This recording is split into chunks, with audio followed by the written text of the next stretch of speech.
What are you doing here? Brema, what are you doing here? Whim!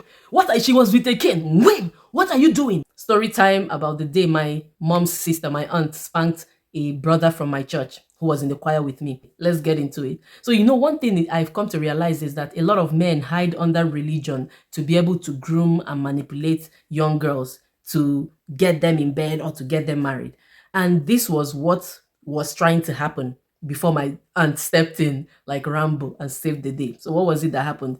There was this brother in the church where we were attending. So I became a church worker at age 13 and my sister is 2 years older than me. So she's basically 15. So around maybe when she was 16, 17-ish, there was this brother that started, trying to come onto her. He joined the choir and he had this kind of voice like, those that grate on your senses. And yeah, praise the Lord, my spirit, soul, and body. That kind of voice. And I don't have any problem with you having that kind of voice, but my problem is he loved the mic so much. You will practice in the church, or they'll say, okay, this person is the one that will hold the choir. When we're doing the choir song or leading praise and worship, you see him like this, he'll wear his suit and just come out like this, slide and take the mic and then put it in his mouth. Praise the Lord, my parents. He will just be spoiling everything. So we didn't like that about him already. So we'll just be murmuring and look at that brother. Let's call him Brother Emma. Look at Brother Emma. Nonsense. So before you know it, myself, I joined what's it called, evangelism group in the church. I was just so enthusiastic. I wanted to be a part of everything, and I think sometimes my sister too would join or something like that. When I rub lipstick, this man will be like, this my sister. You don't need lipstick. What is this? You are children of God. You are children of God. You don't need to be rubbing all these things. God made you the way you are. I don't even like him, so I don't even listen to him.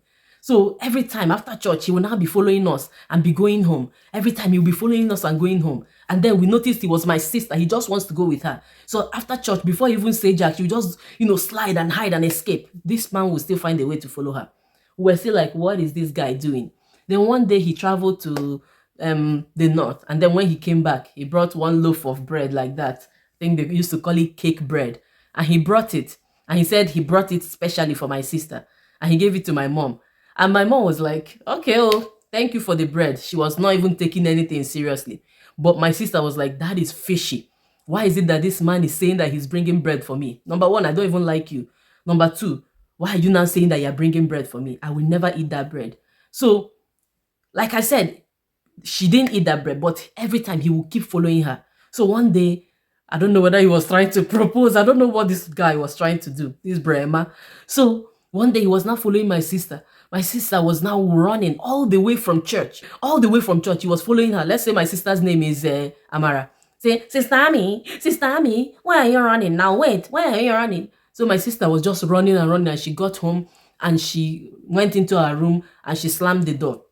So the man came in, and because we used to keep an open house, people come and visit us after church, we just chill, laugh, everything. So he came in and we thought he was in the parlor because my auntie, my mom's younger sister, was living with us, right? So she was in the parlor and she likes watching soccer. She was watching soccer. So this brother was with her as well, right? So we thought that they were in the parlor, and my sister and myself, we were inside the bedroom. So there's a mirror in that bedroom, and the way that flat we're renting was, you're inside the house, but there is a louver, these louver windows that are not only facing outside, there's also one facing the corridor of our house, I guess to bring in more sunlight into that room, the way it was built. And my sister and I I was changing, I was undressing and all that. And my sister too was taking her time. And when I finished undressing, I lay on the bed. And then she was just looking, I was like, why are you looking like that? And then she was now telling me, I think someone has been looking at us through the window. I think somebody, and while we were like, are you sure? Are you sure? And all this while, while we were undressing, we were talking about it, and we're so angry that why is this man here? So when she now said that she's suspecting that somebody is looking at us, I was like, are you sure? It mean that I was undressing, hey, this, that. And next thing we heard was somebody in the back, like my auntie was outside the door, and she was like, what are you doing here? Brema, what are you doing here? Whim! She was with a cane. Whim! What are you doing? You are peeping at my nieces. What? She was spanking this man. When? What are you doing? How dare you? How dare she was spanking him? He was just like, oh, no, no, it's not like that. Sister Mary, it's not like that. And he said, get out of this house and never come back here again. That's how she spanked him out of the house. We were so mad. She was so furious. But I was happy. And why I decided to tell this story is because you can see that all the while when he was telling us, oh, sister, don't rub lipstick. You have to pray to God. Don't follow all these small boys. It was because he was trying to groom us, trying to get closer to us. And then he went ahead and bought bread. And then he'll be following us home. We thought he was just coming because he wants to form a relationship with my family as per family friend. But all he was targeting was my sister.